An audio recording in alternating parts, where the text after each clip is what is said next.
We're trying to make the video work. Shout out to Lisa Hoffman. People in the chat are asking where Lisa Hoffman, the first woman in Live at the Bike history to ever call up the show last week. Shout out to Lisa. Lisa actually tried setting me up on a blind date before we get into the show, guys. And yeah, how that blind date went. Let's get into the show. Out of Line the Bike, guys. Welcome to the show. Tonight's show is sponsored by Pringles. Pringles cheddar cheese. Pringles cheddar cheese, some of the best chips in the entire world. Show's also sponsored by Jif Peanut Butter. So Jif Peanut Butter actually got in touch with Feldman through some old ESPN contacts, and they said they really wanted to sponsor the podcast. I told them I'm working out a lot. And Jif Peanut Butter, of course. So we're going to give a big shout out to Jif Peanut Butter. And the last one is, that's it, man. All right, guys. Joining me on the show today is a young man, Torelli. I don't know why'd you want to come on the show, Torelli? Why you want to come on the show? I'm trying to figure this out because. Yeah, that's a fair question. I think that's a good place to start. So, two reasons. I think one is like my personal goal is just to connect and inspire other people, and I can realistically do that if I reach more people. And so, this is a great platform to do that. And, like the more people that I could talk to and connect with, there's like one or two people watching that might be connected with something that I'm saying and then take action and make an improvement in their life. And to me, that would be like all the ROI in the world. So that's like my primary motivation for doing things that help my brand. And most of the decisions I make in my life at this point are catered towards furthering that aim. And I have big ambitions to be a big influencer in the world. So that's like my primary reason and motivation for coming on podcasts in general. Certainly this one falls into that category. And then my second one's a little personal, I guess a little more selfish, is just that, I wasn't strong enough to come on a podcast like what I expect this one to be like in the past. And a lot of it's like some people want to skydive to prove they can do it. And for me, like, I'm really proud that I just showed up today because I don't think I was strong enough to do this, like even a year ago. And so that's a part of it too, is just like facing confrontations, not something I've been good at in my personal life. And I guess we could talk more about it, but that's like a personal reason that's particular, Joey, I think, to this podcast. That's not going to be, hopefully I get on the Gary Vee show at some point in my life, but I'm sure it's not going to be that motivation. So that's what's up. Interesting. So obviously, I am very good friends with Douglas K. Polk, the Supreme Leader. Of course, the Supreme Leader and you have had some incidents happen in the past, and I believe I have asked you to come on the podcast. I believe I messaged you once about coming on the podcast. I don't think I actually got a response when the incident happened with that. So I don't actually want to talk about the whole. I mean, we could talk about with the angling thing like that. I don't really give a fuck about what happened, to be honest with you. I mean, whatever happened. Whether you say it isn't an angle or it's not an angle, whatever. Like, I mean, I don't know. I think it is. From my standpoint, what I saw, my man in the kitchen, I can't remember his name, broke it down pretty well. He broke down what he saw. Obviously, I've heard what you have to say. People have heard what you have to say. But my sort of thing was that, okay, so obviously you fuck up in some situation, whether you think you fucked up or do you think you made a mistake there in that situation with what happened in that hand? So let me be clear. Obviously, not having my chips in a visible position is a mistake, and that's my mistake. Mm-hmm. And I think I made that mistake, absolutely. Okay. I don't think where I draw a clear line in the sand is I didn't premeditatedly put my chips in a position to gain some advantage with ace queen off, in that spot. So there's a huge distinction between those two things. I mean, so listen, I've heard this before though about this. I mean, the hand doesn't matter, and kind of you look at what happened up to that point. Kind of it shows coming back from the break and putting the chips back there. This is unknown to any sort of hand, and obviously we're both smart. Yes. We know the advantages for other players at the table not knowing how many chips we have. We can understand that. We know why that might be good. We know why that might be bad. We know how that could work to our advantage. We know how that might work to our disadvantage. So kind of independent of the actual hands. So you can understand if something like that. If you come back from break, you put the hands back, that you put the chips back there or whatever, and then a situation happens to come up like it did come up, and now you might say you had good intentions or you don't have bad intentions or whatever, but obviously something out of line happened, okay, whether it was intentional or not. So after that happens, why not just come out and say, I fucked up, okay? I made a mistake. I didn't mean to make the fucking mistake. Why come out and say, all right, I didn't make a mistake. Doug Polk's editing team made a mistake. So when you come out and say Doug's making me look this way, I mean, first of all, I think that is the thing that a lot of people have issue with. I don't think it was Doug that made anything look a certain way. I think it was something that happened. You came out with some video where you were bragging about the play or something of that nature like that. So people are a little fucking upset about that. You can understand that. So why not just come out and say, like, yeah, I made a fucking mistake. If I make a mistake and I do something fucked up, which I do things fucked up all the time, I'm going to come out and say, yeah, I fucked up, man. If you want to hate me and throw me off the fucking bridge for it, throw me off the bridge. But I'm not going to come out and blame it on somebody else and say, oh, Torelli edited this video to make me look bad when it's something with me and someone else. And I think that is a big issue that people sort of had with what happened. Look, the hand happened a year before this event, and like there was no problem with anyone at the table that was there in real time. Nobody thought that anything like malicious happened or there was any problem with it. I apologized to Wolf in real time that this thing happened. And so the only issue that came out of this event was Doug's video. And why I had an issue with Doug's video is because I believe, my personal opinion is that he is well aware of the result that a video like the one he posts is going to have. And I believe if he didn't commentate and made the video the way he did, and just you watch the live stream when it went down in real time, you look at the chat in real time, you watch the hand in real time, you're there in real time, nobody's going to have the opinion that they had after watching Doug's video. And that's why I was upset. And that's why I made a video responding the way I did, because it was like, this is bullshit. Like, I made a mistake, no question. It was my fault that the chips weren't there. But the way I got portrayed in Doug's video was just not the opinion that the consumer is left with is not the way that the event went down. And that is Alec, okay, so I talked to Doug a lot.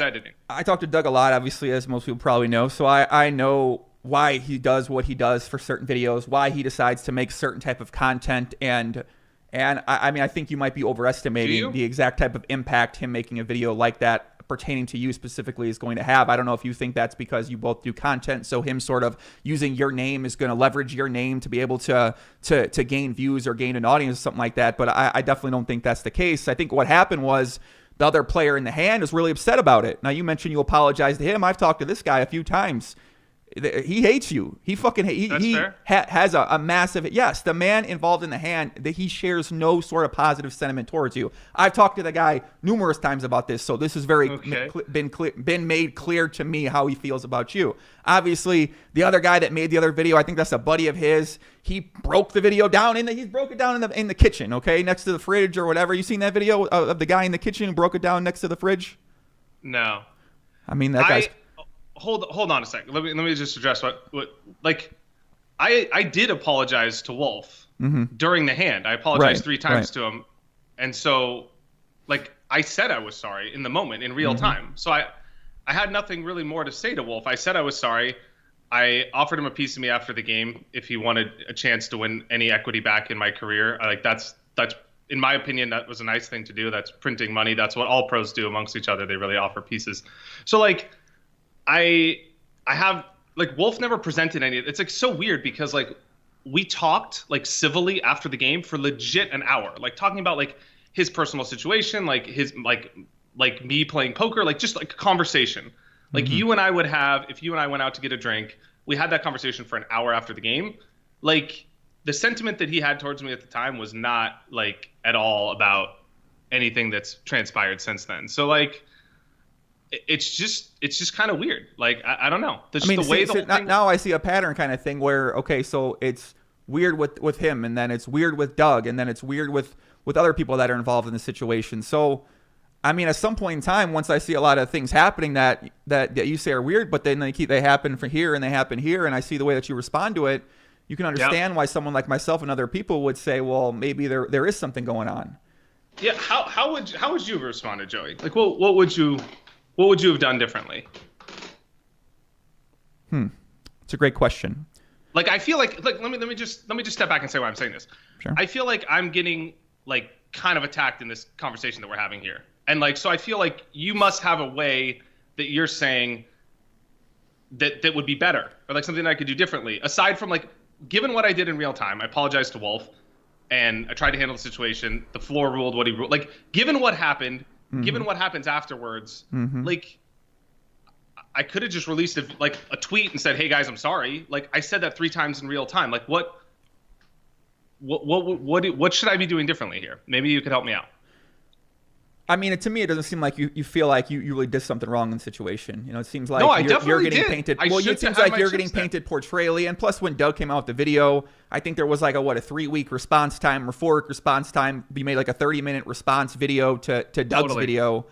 And it to me, I see that. I'm like, what the fuck is going on? That's how I look at that, too. You know, it's nothing about me because I'm friends with Doug or because of anything like that. I mean, Doug has done things in the past, like with Ben Tollerine, where I was not on Doug's side. I'm publicly not on Doug's side if I think Doug is out of line with the things that he's saying. If I think he's attacking somebody for just whatever the fucking reason he wants to talk about someone, I am not going to publicly support that if I'm against that and I don't agree with that. So in the situation that happened with you, if I think that he's wrong and I think that I'm not seeing what he's seeing, then I'm going to say that. I'm not going to just hop on board with him and be like, okay, Doug said this, I say that too. That's not the case how I do things.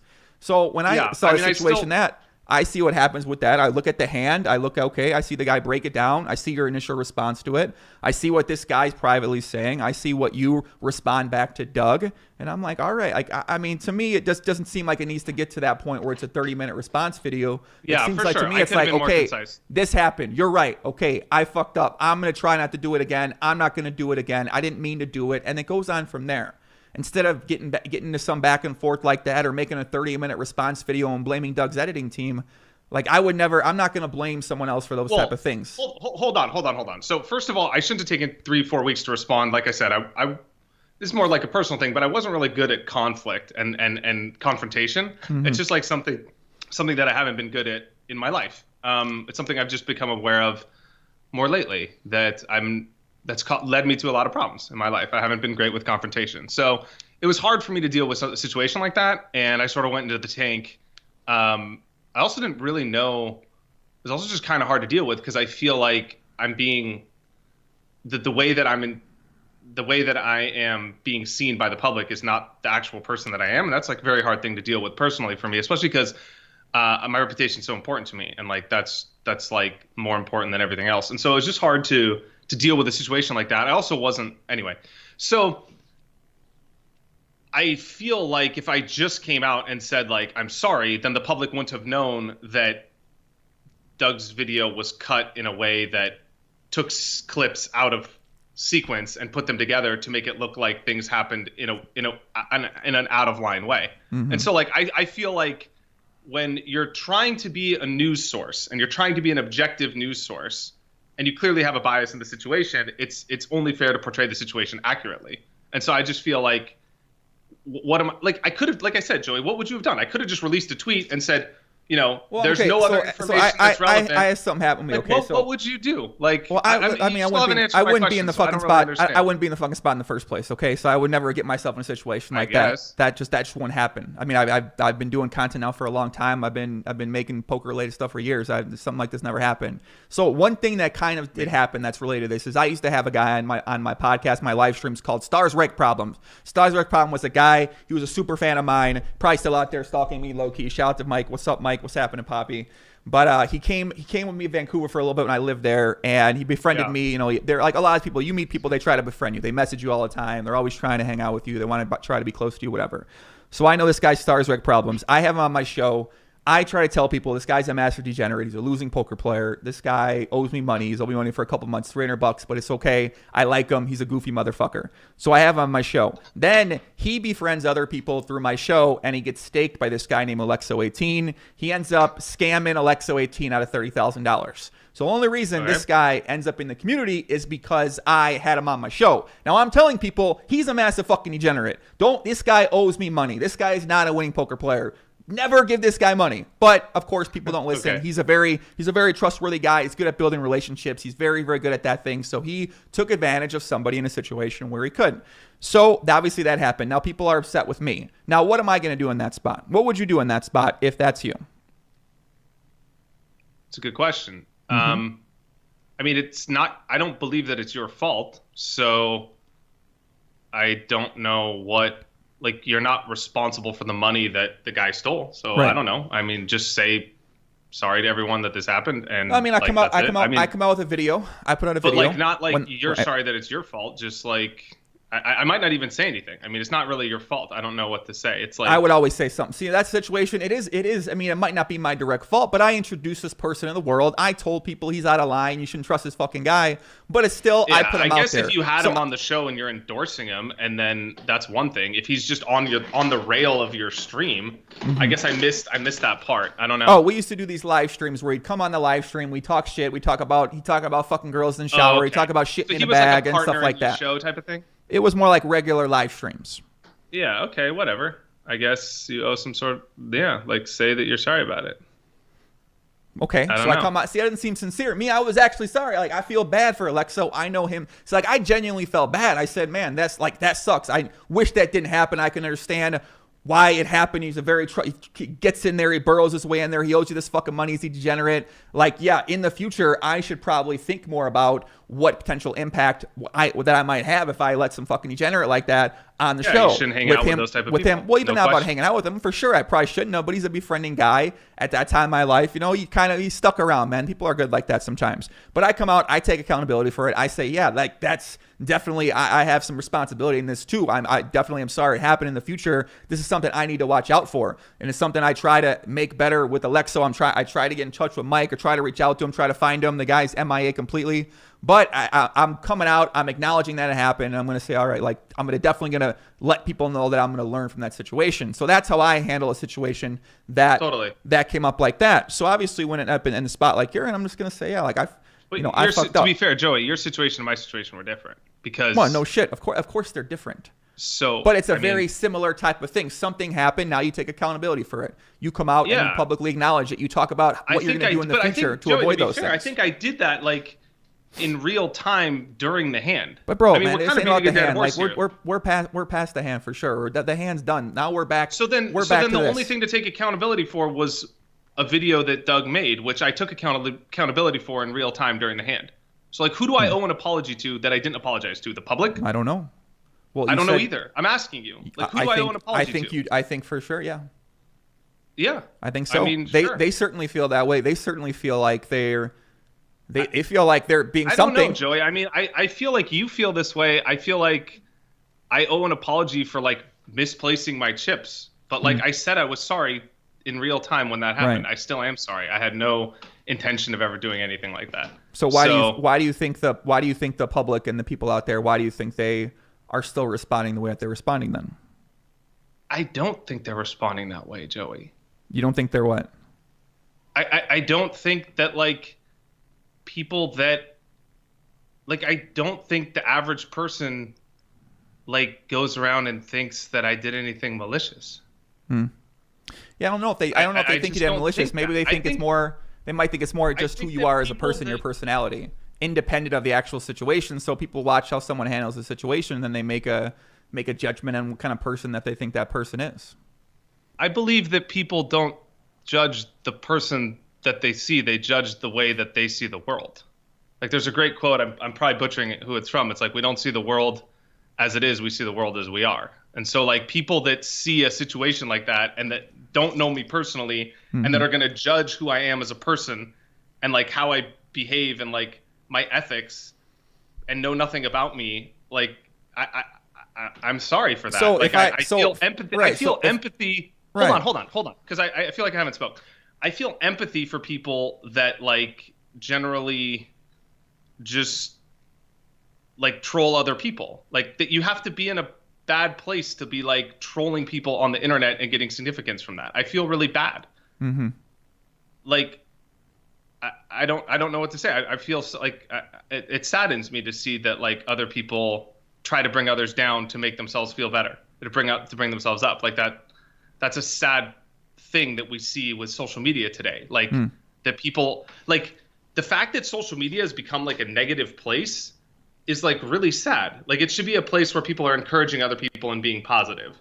And so like the fact that there's so much negativity happening on social media to me is just really, really sad. It's like, why is that a mechanism that people are using to communicate? I don't know. I just have empathy for the people that are in that place, because it's like that it just must be a hard place to be in mentally. I don't know. It's hard to understand, I suppose.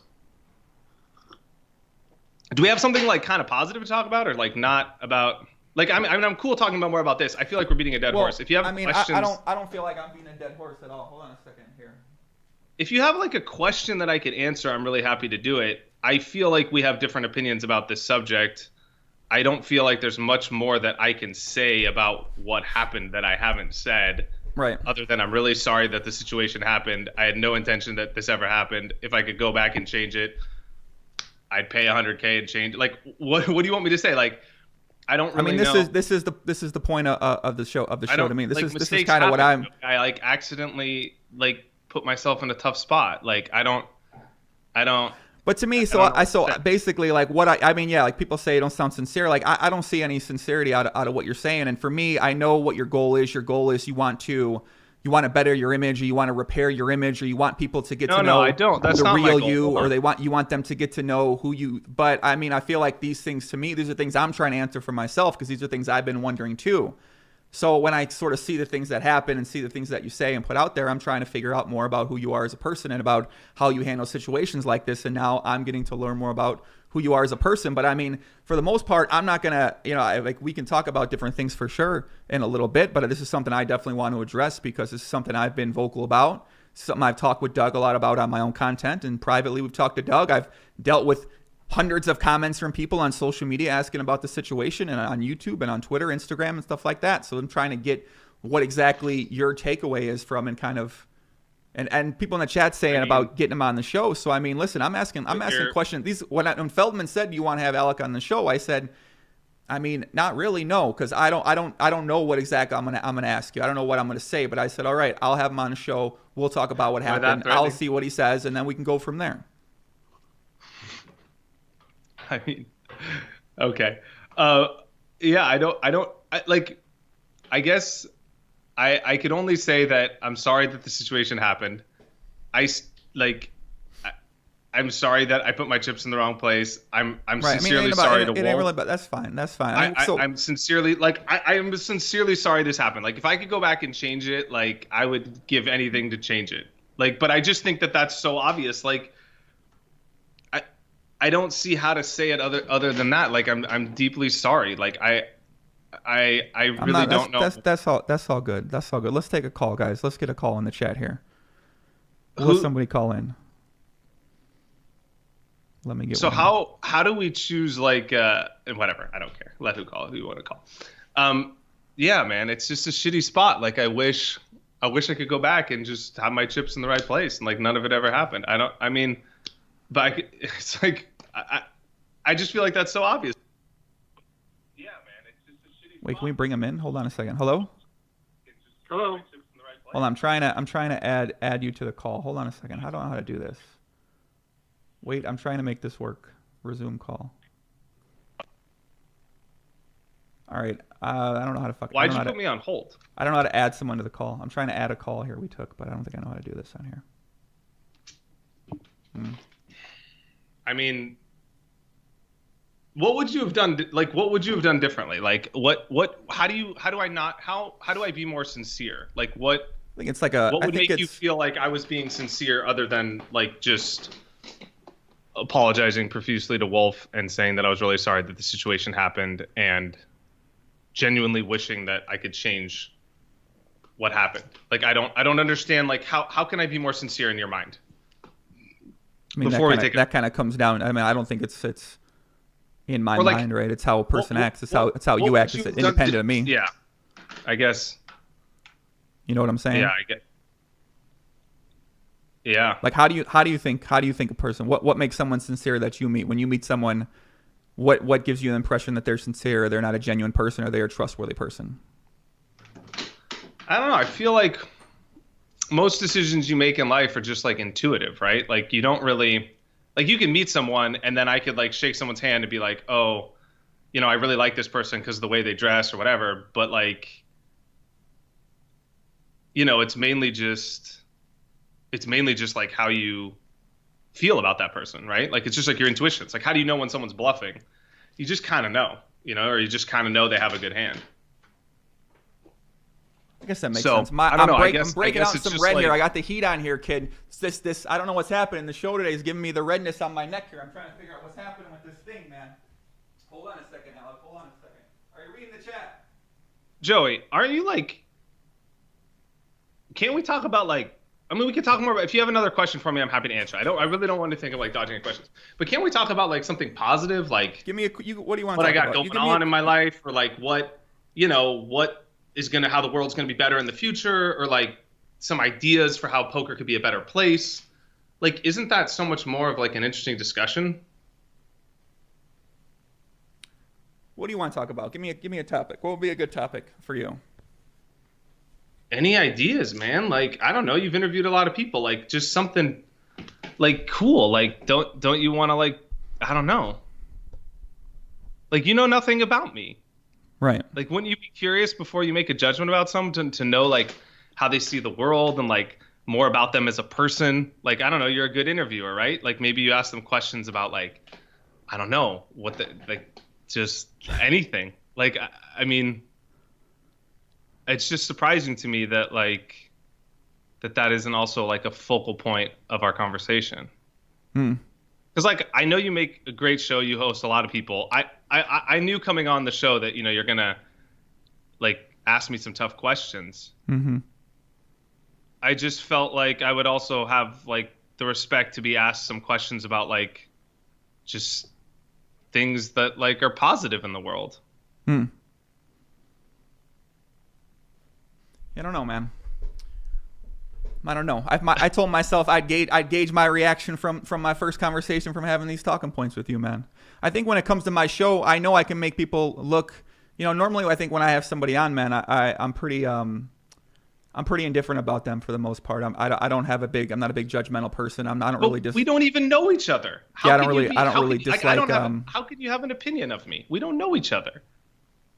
Like, why didn't we start our conversation? Like, when you normally first call someone on the show, you like ask them like, hey, where are you from?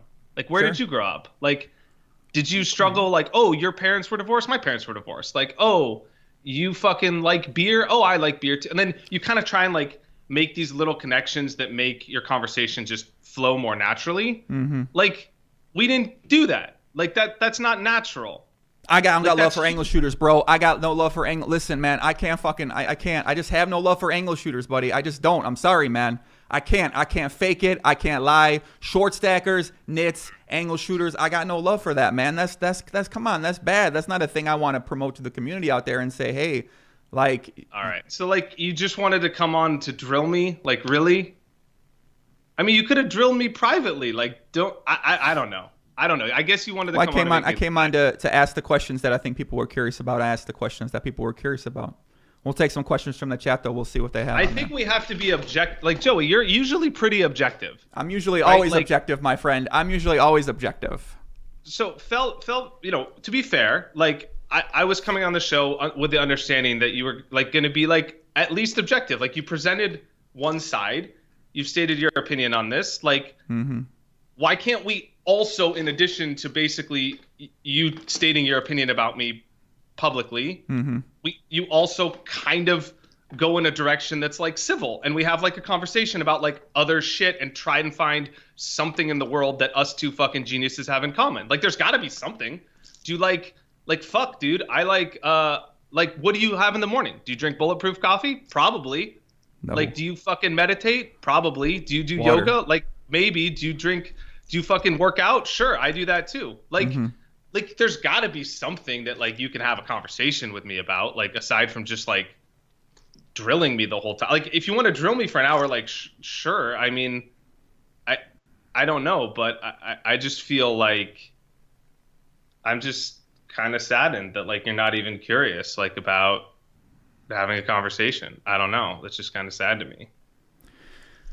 Yeah, I agree, buddy. I agree with you, man. It makes me sad too. So what do you want me to do? I mean, you could continue to. I guess I don't need to be here if all you want to do is state your opinion about me. Like, and you're not really curious about like how I see the world or what I have to say, or like could I interview you? Fuck. I mean, could I ask you some questions about you and maybe you could tell me? Because I don't know anything about you and I have no judgment of you other than I know you don't like me. But I know a lot of people watching don't like me. But like, if you don't want to interview me, can I interview you? Because I know nothing about. Well, I guess I'm just curious. Like, what's your goal with poker here? What are you trying to get with poker here? So where are you trying to take things at right now? You're trying to help. Shit. Because I mean, the thing is, right? Fucking man with a question. The thing is, buddy, is that all right, let's do it. You already have the hardest thing down in poker, which is actually getting good at poker. So there's a lot of people people aren't good at poker. So you have the hardest thing down, which is actually getting good at poker.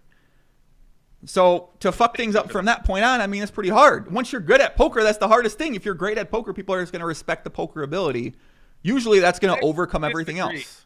I actually disagree with you on this one. And I think the hardest thing is just like, I mean, maybe that's the hardest thing about poker. The hardest thing, I think, also in addition to that, is just managing yourself. So like, I always tell people there's two ways you could be good at poker. You could be good at playing the game of poker, or you could be a good poker player. And I know a lot of people, you probably know a lot of people too, that have good poker talent that aren't good poker players. Sure. Maybe they don't manage their money properly. Maybe they have a alcohol problem. They have a drug problem. They have a girl problem. They have a Vegas problem, and they just fuck it up. So like, I think those things are equally tough. But anyway, I appreciate the compliment. I'm sure that was hard to say, and I really respect that. Thank you. It ain't hard to say. What you talking? It's not hard for me to say these fucking things, man. I mean, that's the biggest thing is that. That was mean of me. I'm sorry. That is actually. I mean, I deal with all sorts of shit, man. I don't take anything mean out there, man. But. No, that wasn't fair of me. I think becoming a great poker player, becoming someone who's winning at the game and can manage those things, that's the hardest part. To actually be winning and last in the game, that's one of the hardest things to do. So my goal in poker at this point in my career is like, I don't have goals that relate necessarily to being better at playing poker. It's not because I don't think there's room to improve. I think the sky's the limit. I definitely don't by any means think I'm the best in the world or anything. So I definitely think there's room to improve at poker. But like, more of my ambition now is sharing my message with people in the world. And so like, I would like to be a big influencer that goes beyond poker and that takes messages and lessons that I've learned in poker and connect them to business and life and share them with people around the world. And so I think that's much more of my ambition at this point in my life. And so the reason, like, most of the things that I do, like in terms of like, it's exciting to have like, my week at Live at the Bike, but I actually tweeted this out. Like, what was much more exciting to me than playing 50, 100, 200 No Limit Hold'em was answering questions from viewers after the show for an hour, because I get to connect with other people. And maybe there's 4,000 people watching, but maybe 2 people actually give a fuck about what I have to say, and they take action on what I say, and they make, they do something positive with that information. And that to me is like, that's really inspiring thought, that I can like touch people in that way. And that's really, really cool. Like, that's what I'm the most grateful for. And so that's like my biggest goal in poker. I mean, I would be cool to win the main event. Like, I'm still a 16-year-old kid that wants to play poker and like enjoys that. But that's definitely like my biggest thing, man. That's why I joined the show, to be honest.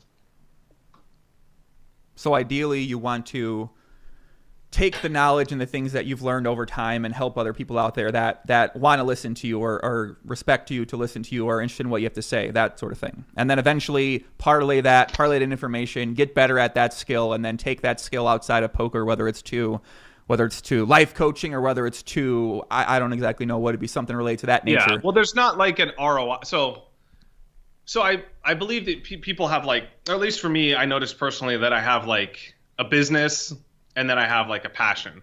So like, my business might be playing poker, it might be coaching poker, but like, I feel like more connected to like a passion and a purpose that just it being an inspiration for other people. And so like, there's not like an ROI on that other than someone coming up to me on the street or DMing me on Instagram being like, hey dude, you inspired me today to do this. So that's the ROI. That's like the most exciting thing for me. And so there's not really like, the ROI is just like a reach and just helping and just connecting with other people. So there's not really like a monetization pathway for this, because it's more like a passion that I have.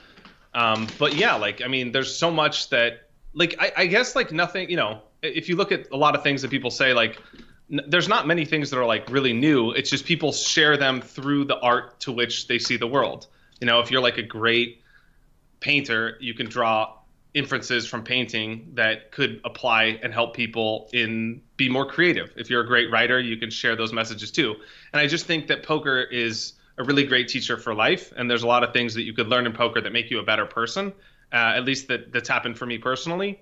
And so I feel like sharing those messages with people is like a cool way that they can, see things in a different way. Like poker, I mean, this, like, doesn't, like, what's the most interesting thing you've learned from poker? Like, what's the one thing from poker that's probably helped you the most outside the table? Like, is there some skill set that you learned in poker that you're like, oh, that's really interesting? I think just the overall self-confidence that you get from succeeding at poker or setting challenges for yourself or getting to high stakes. I feel like that self-confidence and self-belief that it takes to get there and the type of work ethic that it takes to get there translates over to anything. And once if you can become really great at poker, you can probably become really great at anything if you put your time into it. So I think for me, that's one of the biggest things from poker. And I guess I kind of had that before poker, but poker definitely expanded on that greatly. For sure. I think that's a good point. I think you could also, like, you just learn to be, like, not results oriented. Like, you learn that, things that you do in terms of input don't always correlate to output, and you just focus on doing the best you can and not worry about the results. And, like, that's something that, like, in the everyday business world, like, it's hard to understand those things. And I just think poker's a great teacher for a lot of things in life. So that's I guess the thing that probably inspires me the most at this point. But I still love playing poker. I mean, I still feel like, dude, I'm just super grateful, man. I'm just super grateful that I get to, like, play a game that I love, and there's, like, it's crazy. Like, it's just surreal to me. Like, I get up every day and I'm like, wow. Like, I'm just kind of taken aback at the whole thing. That it's like at the highest level, like, to me, it's just a game. And that fact is incredible. So, like, I just feel really blessed every day. And, it just makes me overwhelmed, really. Like, it's a huge part of it. So I feel really lucky to be able to play this game. So I'm always grateful to play. I still love playing, and it makes me want to be better, a little bit better every day. So what else, man? Where you live in Vegas? I really don't know anything. I don't really know enough about you. You live in Vegas? Like, I do live in Vegas. I live in Las Vegas. I moved here last summer. From Chicago. Outside there. Okay. Outside Chicago. Yeah, that's cool. From Orange County, California. I don't know what you know about me, or what the viewers know about me, but that's cool. Do you like living in Vegas? I would like living anywhere. I don't care where I live, really. I'd have a pretty good time no matter where I'm at. So if it's I lived all over the world, so at this point in time, it doesn't matter, really. I'll be able to make friends. I like staying home, too, so it's not any condition. I didn't know you traveled a lot. There we go. We have something in common. Where's your favorite place you've been? Or where else have you lived? I lived in San Diego. I lived in Vancouver. I lived in Sydney. I stayed in Europe for a while. I stayed in Florida for a while, and then back home for a little bit outside Chicago. That's dope. And now Vegas. You're lucky, man. That's awesome. So you just traveled around the world playing poker? Like, that's like how you supported yourself traveling? Just online poker. I only played online poker every day for about 5 or 6 years straight, pretty much. That's awesome. And you specialize in PLO or what? Potlatman Omaha, the great game. Yep, the great game of Potlatman Omaha. Yeah, that's cool. Yeah, good for you, man. That's awesome. I lived in I moved to Melbourne like when I was 18, and I loved it. That was one of my favorite places in the world. I loved Australia. That place was epic. And traveling is awesome. Like, that was one of the things that drew me to poker when I first started, is just like, man, like, I liked the game and stuff, but just being able to travel and, like, being able to create a lifestyle for myself that I loved was, like, the biggest draw. And so for me, I think I guess it's one of the things that keeps me drawn to poker. It's just like, so it creates such a great lifestyle. You can travel, you can do so many things, you could live wherever you want, you could still play the game. It's like, it just gives me everything. I'm just super grateful. That's cool. I didn't know you did that, man. Good for you. What are your goals in poker? What do you want to... What's your goal with your brand? My goal in poker, Alex, is to not be a complete fucking sellout to Poker Stars, to any of the poker companies, and turn into Dan Negreanu, where you basically sell your soul to a company and then you try to pass that off to the players as the changes that are being done are good for players. And that's my goal, is not to do that. That my goal is to actually let people know in the community of people that are getting out of line. Do you know Daniel personally? I do know Daniel personally. And you don't think he's a you don't like him either? You don't think he's a good person? I do like him as a person. I don't like him as his poker ambassadorness. When he comes out and continuously says that the changes are good for players, I don't like that. No. I haven't followed any of those things. I don't really follow too much what's going on, but I think Daniel's one of I don't know. I can't think of a better ambassador in poker. Like I really admire Daniel. I look up to him in a lot of ways. I've looked up to him for a long time too. I agree. That's why it pains me to see what's happening with him these days. I agree. When PokerStars recently raises the rake again and he comes on Poker After Dark and says how those changes are, oh no, they made it smaller in these tournaments and they made it, he doesn't even know exactly what he's talking about or what's going on. He tries to pass it off as some sort of positive for the community and for the players and protecting the recreational poker players when in reality it's done because of the new group that took over PokerStars, Amaya, which turned into the Stars Group. The Stars Group's vision and plan is much different than the previous ownership, and their goal is to leverage the consumers in the company for the most money that they possibly can and turn poker into an unbeatable game. And they're slowly doing that little by little over time. And they're using Daniel Negreanu and the other biggest influencers in poker to send that message to the players that this is still a dream that you can do and you can play on PokerStars. I mean, yeah, I don't think that's. I mean, this sounds like a fucking conspiracy. I don't think that's Daniel's goal at all. I don't know, man. I don't follow anything of what's going on, so I can't speak about this or Daniel or whatever. I just don't like that we're like bringing other people down and talking bad about other people. That's just not really like I don't really have much bad to say about Daniel. I mean, I put that in my video today. And my video today was about these changes. I mean, it sounds like, I mean, this is kind of what I see as a thing is that people that have a voice in poker, they don't know you, like you don't even know what's going on with that. You think that's happening, and that's not uncommon. Like a lot of people are unaware of what's going on out there in the rest of the poker world. Because I mean, it makes sense. You're focusing on what you do. You're focusing on what you play. But I mean, a lot of these things people are actually happening busy out there. Focus on like driving their own car straight, not like trying to bring others down. Like, right? I mean. Why are we bashing like Daniel? I mean, that's just not fair. Daniel's like one of the best ambassadors in poker. I'm not bashing Daniel as a person. I think he's one of my people that I've met that I've liked the most, to be honest with you too. And I say that all the time. But I think when it comes to where he's leading poker and online, I don't think it's a good place at all. And I mean, obviously, a lot of other people in the community agree with this too. This isn't some sort of opinion that many people agree with the same. I can't speak intelligently on it. I'm not going to comment. I don't know. I just feel like you made an example of people you don't want to be like, and Daniel was at the top of the list. I just feel like that's just a strong statement to make. It's hard to say anything bad about Daniel. I don't know. But again, like I'm not as it sounds like you know a lot about the subject. So maybe I shouldn't comment on things I don't know enough about. I mean, that was my video. That's the video I put out today. The video I put out today hours ago is about this subject. So this subject's very fresh on my mind. You have strong opinions on it. Fair enough. So what else is going on, man? Anything else positive to talk about? I feel like I'm not very welcome on your podcast is the feeling that I have. And I wish that when I came on today, you had a little bit less of an agenda and were more like welcoming. I think that would have been a little bit made for a better conversation. Because now I'm like, we haven't really connected. I don't feel like you've tried to like connect with me at all as a person or get to know me. My goal when I talk to people on here is usually I'm not trying to connect with everybody I have on for the most part. But normally people I have on, I already know, I already have a relationship with, I already like them for the most part too. So the conversations I'm going to have with people when I have on, I mean, you go watch the podcast yesterday with Barry Greenstein, one of the best conversations podcast that I've done in time. The other podcasts I'm going to do this week, they're going to be great podcasts as well too. Why can't we have a great podcast? I don't know, man. Why aren't you curious about me at all? I'm not. Or like I'm kind of curious about you. I'm not. Why? I'll be honest. I'm not. I'm not gonna lie. Like I'm not big at faking it. I'm not big at lying. Like so now people can understand. Like people have watched me for thousands of hours. They probably never see me like this on anything in my life. They never see me on this way in a conversation. They never see me on this way on anything. Literally, I don't think people could find even a 30-minute sample size of thousands of hours that I put out there. So this isn't like who I am all the time or ever. Joey, look, it seems like we have different opinions. That's totally fine.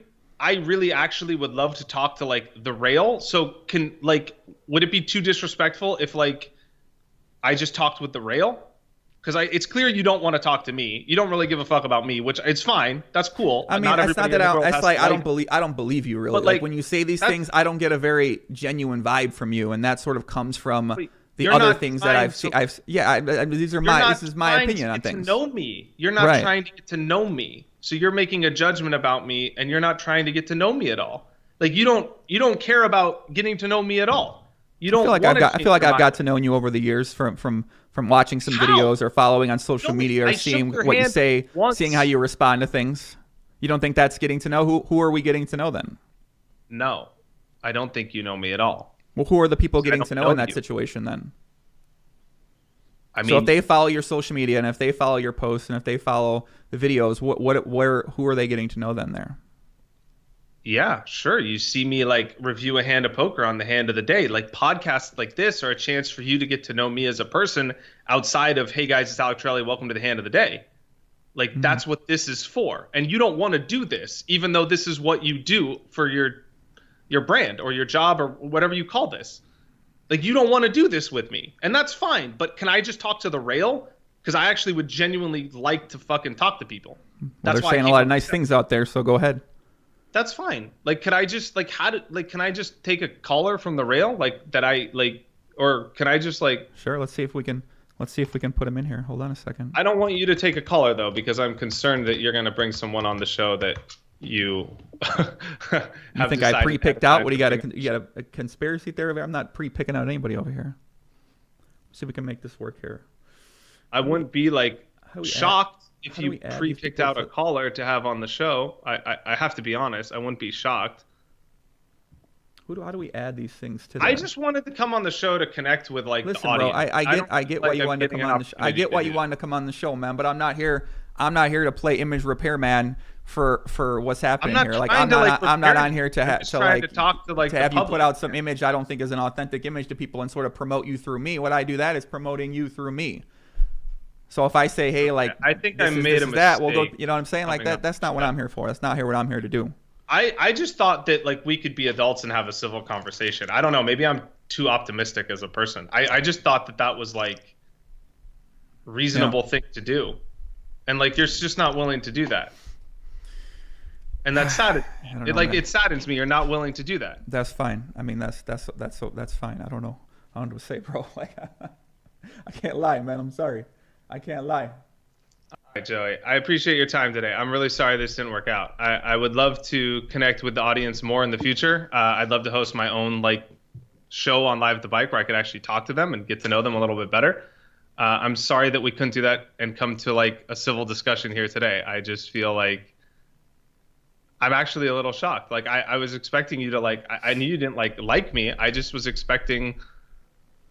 I don't know. Listen, man. I just like, man, dude. I'm telling you, man. It's just like, I don't know, man. I don't know what to say, man. I feel like it's just all it's all inauthentic. It's all just an act. It's all trying to get people to like you and trying to say the things that you know how that authentic think am I people trying get to like be you, man. sitting here, seriously, putting myself, Joey. That's all I gotta say. I don't got nothing else to say to you, bro. I got nothing else to talk about with you, man. How I can't handle this shit no more. I can't handle this shit no more, man. I told Torelli.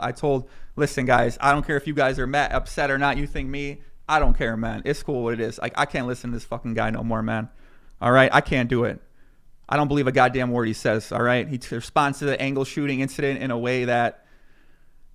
I mean, listen, man. I don't care. You guys do whatever you want to do. You want to support angle shooters. You want to support people who are inauthentic people who give out a vibe. I mean, like, come on. You guys go ahead and do that. I got no love for that. I'm not supporting that. This is my show with my name on it.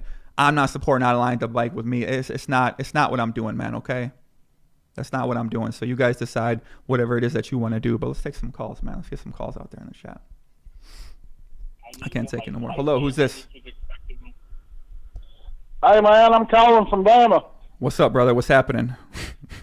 Hey, man, I done got a couple questions for Torelli.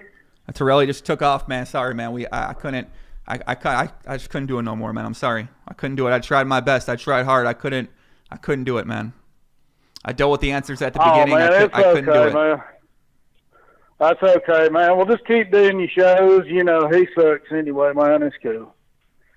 You got any other question, brother? You got a comment? Anything you want to say?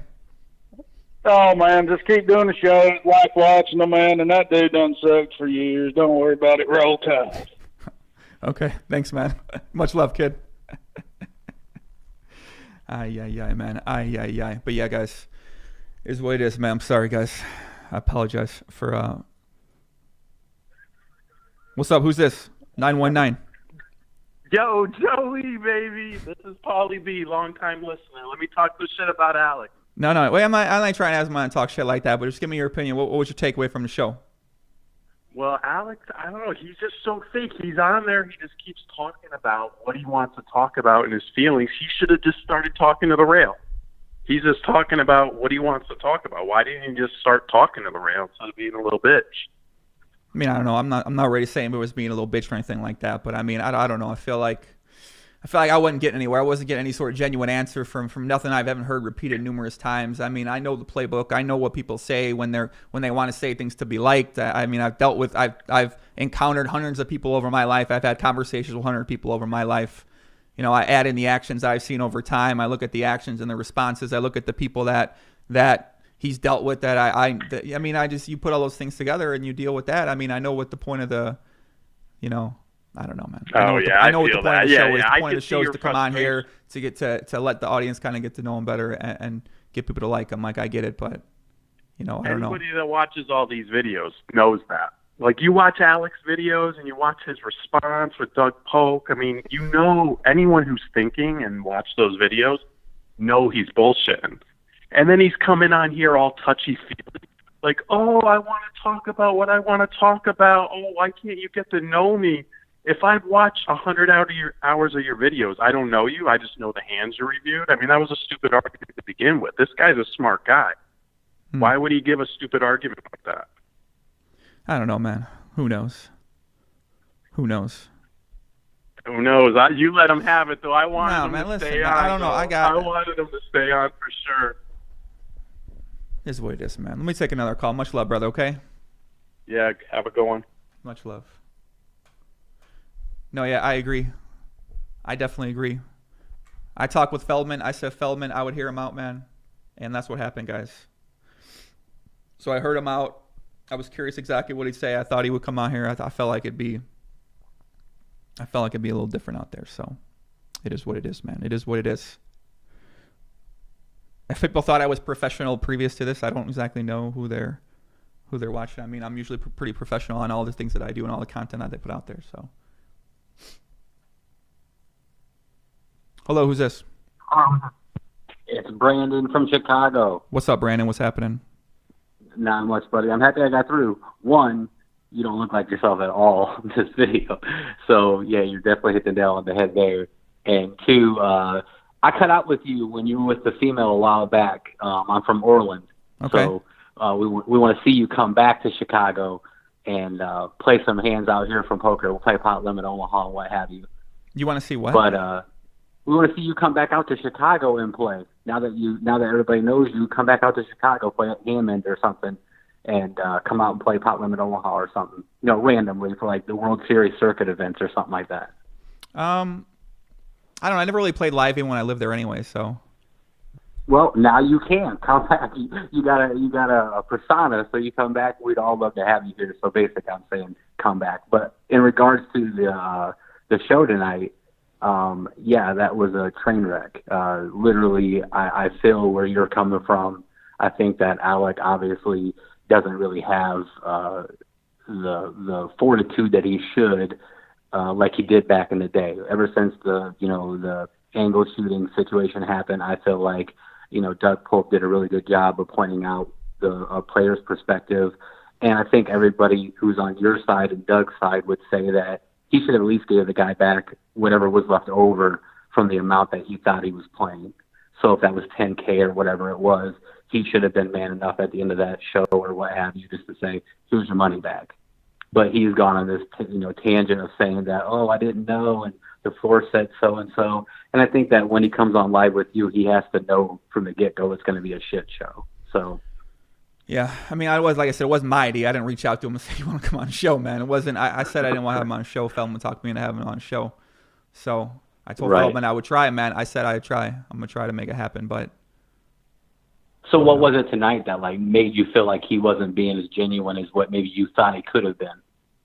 Yeah, I don't know. I felt like the first couple questions he would have a little bit different of an answer. I felt like there was no like. I mean, I don't know, man. No really accountability. No. I feel like I still didn't hear accountability. It's just like I said sorry at the table. I'm like, well, that's not the issue. That's not what I'm talking about.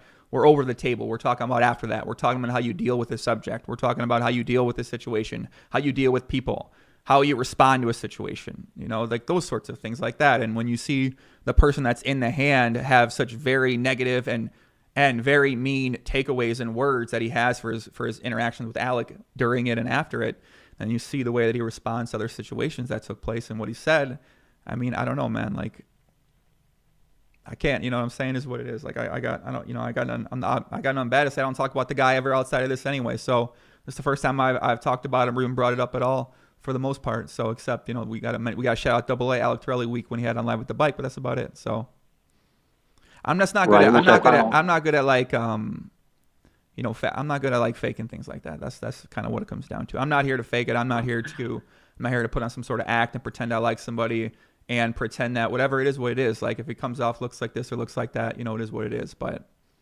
yeah. And that's why we fucking love you. So that's what's great about you. So if anything, nothing wrong with that at all, man. Yeah, I just feel like I wasn't getting any answers out of the situation.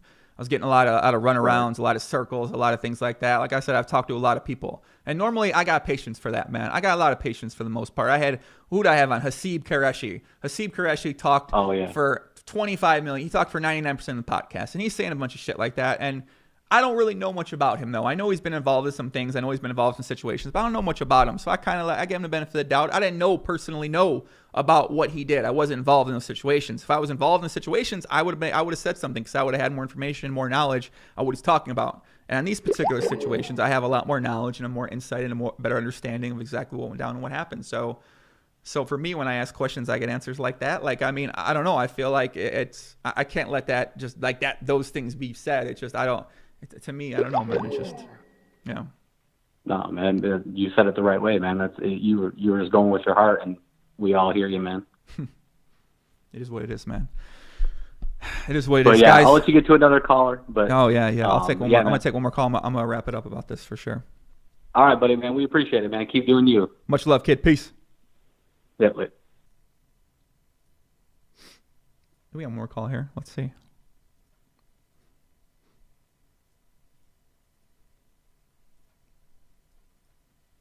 Hello, you're on the line here.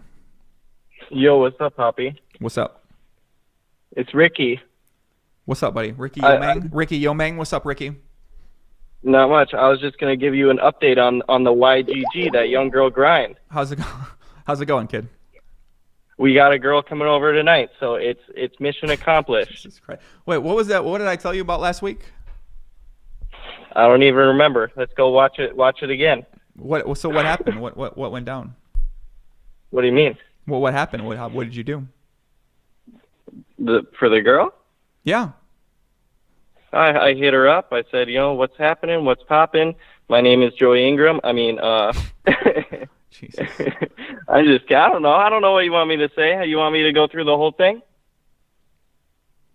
Go through the whole thing. Give me a little bit. Give us a little bit of it. What happened? Give us some positivity out there, man. Some positivity? Okay. Well, the main thing that I took from what was it, last week or 2 weeks ago? I don't know. It was, confidence. Just fucking do it. Mm-hmm. And so that's what I did. I just did it. I just asked the girl. She said, yeah, let's hang out. You just got to do it sometimes. So this was after our conversation last week. You decided to do this, and now you've had success already. Yeah, 100%. Amazing. So and that's why I called in. I was just like, I better give them the update. Better give everyone the update that you just got to quit being a pussy, and just sometimes you just got to do it, and you'll be surprised. Amen, buddy. Fucking man. I like that, man. That's awesome, buddy. Let me know how it goes. Keep me updated, okay? Post some Instagram stories, man. Give people the update. Will do. Peace out, Poppy. Yeah, I want to see the update. I want to know what happens. I want to keep me updated. Shout out to Ricky. Did you find any poker friends after I put that thing on Instagram about you? Yeah, dude. I met this one kid. He hit me up. He just moved to Vegas. We've been talking a little bit. It's pretty cool. Nice. Cool. Yeah, I'm gonna say, you definitely need to find some people to talk poker with. I think that's a good way to keep getting better and keep working at your game. Yeah. It's definitely the one thing that I needed to improve on. So. Yeah. We'll keep it up, man. Let me know how it goes. Will do. All right, brother. Peace. Yes, Joseph P. I will have smart people on my podcast this week, guys. We have Barry Greenstein on yesterday. We have Fedor Holz Wednesday. We have Dominic Nietzsche on Wednesday, and we have the Staples Brothers trainer Mike Vacanti on, and also Gus Hansen. So we'll see Joseph how I can handle those guys, those non-smart guys. I mean, well, who knows? I don't know. We'll be able to see if we can do it or not. We have a foreign number here. What's your number, Serious? What does it start with? I see a +88 number calling in right now. Some foreign numbers calling in.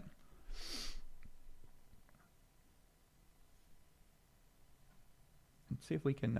Hold on a second. All right, who's this? Hello, who's this? It's Lucky Luce. What's up, Lucky Luciano? What's up, Lucky Luciano? What's happening, kid?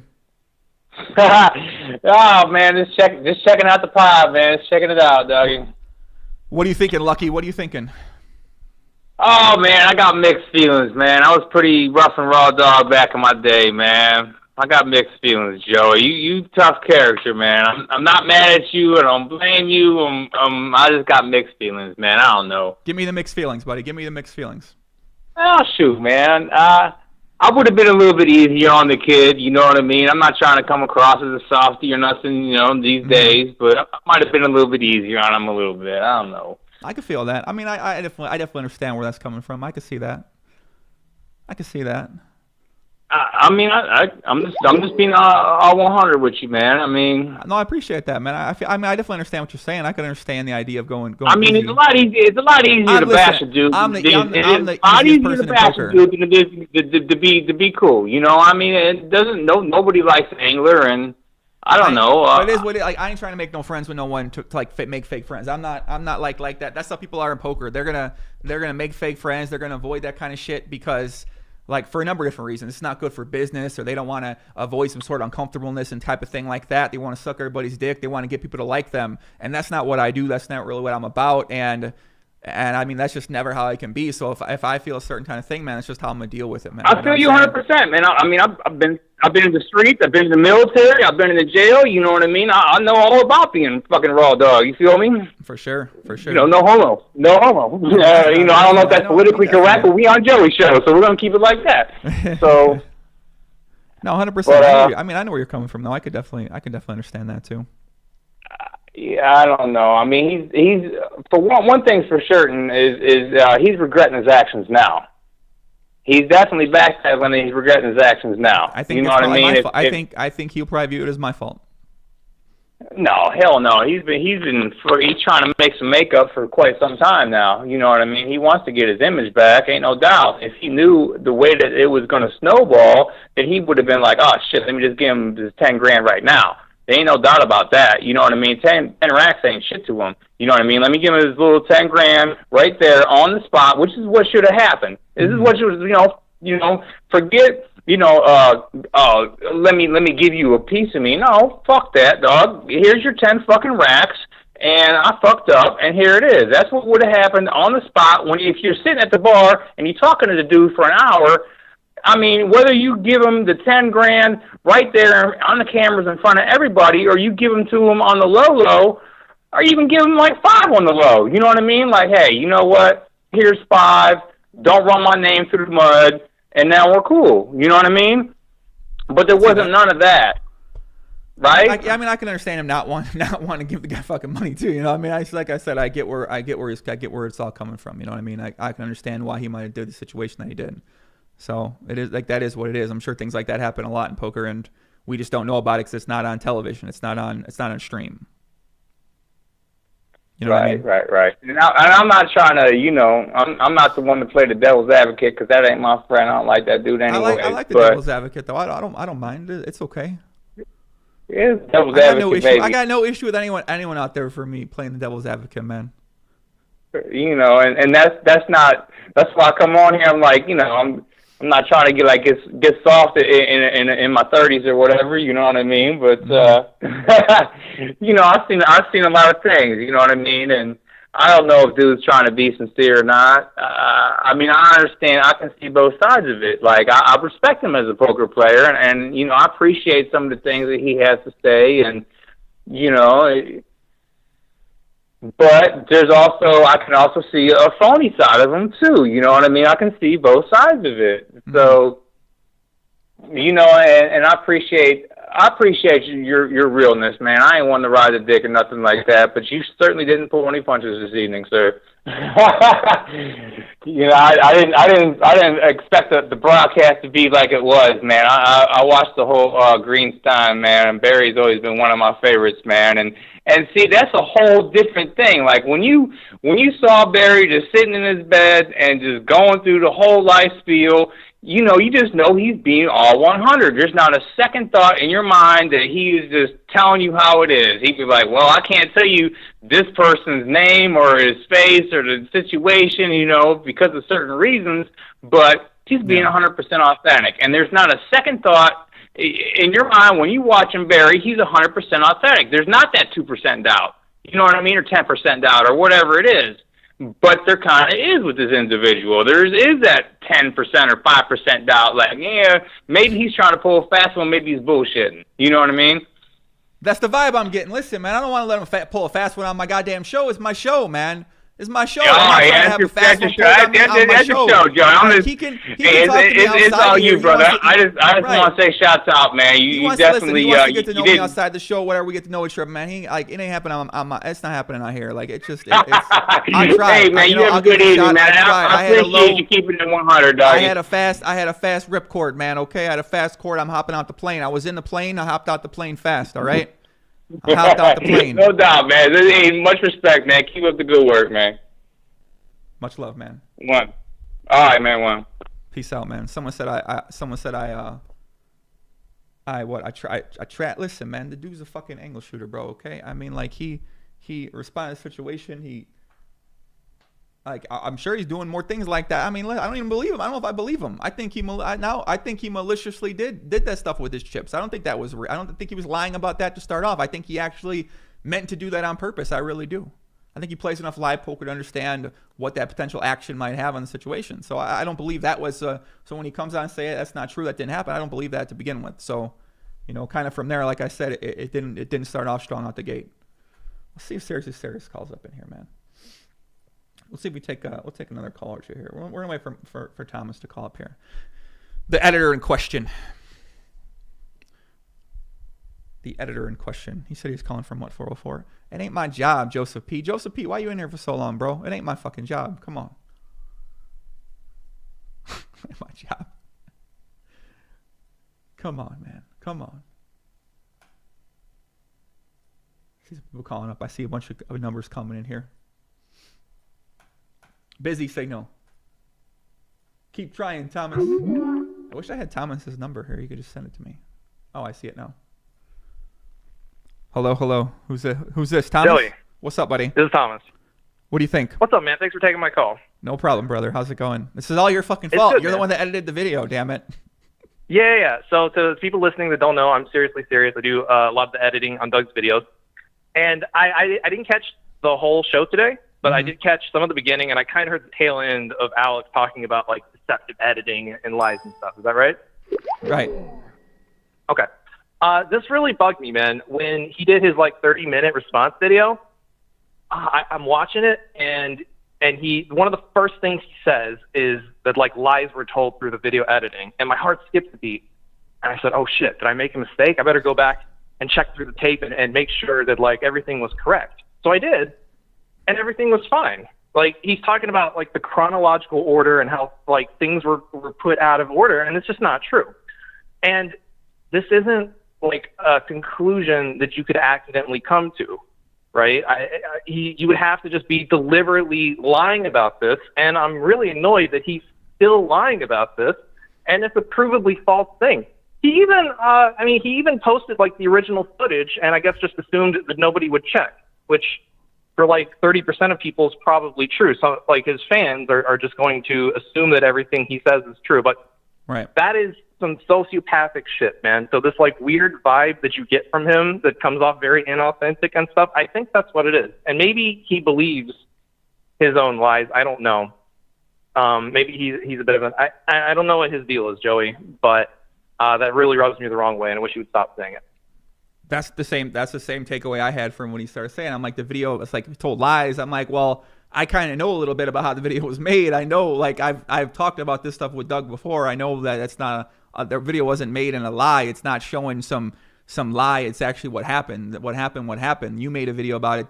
They put the video out there, and even Super Soaker put the video out there too. Like, multiple people put this thing together. So to say like that's a lie, it didn't happen, and then to say like, oh, I didn't mean to do it, it wasn't on purpose. Like, I mean, I don't know. I just like I don't personally believe those things. So Super Soaker's video was outstanding. He went point by point. I highly recommend it to you guys listening. Just check. It's spelled like with 3 S's. Super Soaker. It's like his most popular video. He really breaks it down in extreme detail.